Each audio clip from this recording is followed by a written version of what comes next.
In this demonstration, we'll take a look at how to define a routing policy within the Juniper's OS. So I've already connected to my Juniper device and I'm in operational mode on the device itself. To get into configuration mode, I'm going to type the edit command in.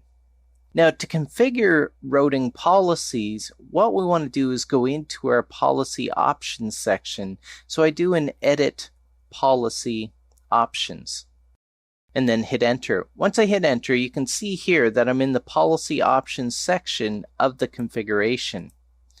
Now let me just take a look at what exists in our policy options. So I use the show command here, and you can see that I don't have any policies currently defined.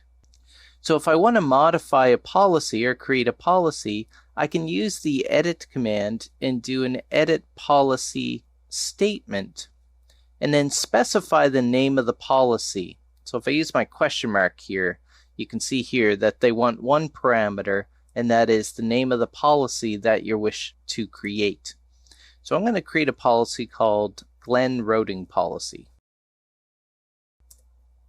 And then I hit enter. Now when you take a look at our path here, you can see that we are inside of our policy options policy statement, and we are inside the actual contents of the routing policy. So a routing policy called Glenn Routing Policy. So at this point, I can go and define my term, and within that term, I can specify my conditions, my match conditions, and then my actions as well. So at this point, I can start using the set term command, specify the term that I want to configure. So in this case, I want to specify that I'm going to configure term 1. Now when I hit the question mark here, after the name of the term, which is going to be called term 1, you can see here that we can specify the from condition or the to condition. So the from condition is conditions to match from the source of the route versus the to is conditions to match the destination of the route. So really it's a matter of when you create the term, do you want to build that condition based off the source or the destination? And we can specify multiple conditions if we wanted to. Now what I want to do is I want to check to see if the route is coming from the protocol of OSPF. So I'm going to use a from condition. So I do from space, and then if I hit the question mark here, I can see a list of different parameters that I can create the match condition based off of.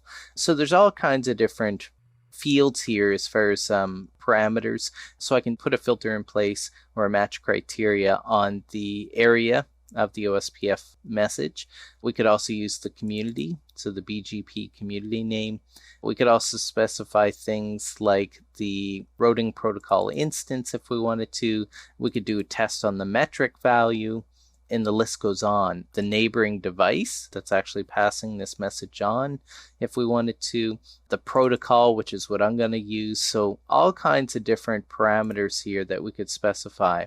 So what I'm going to do is I'm going to say if the message is coming from protocol of OSPF, then we're going to do something.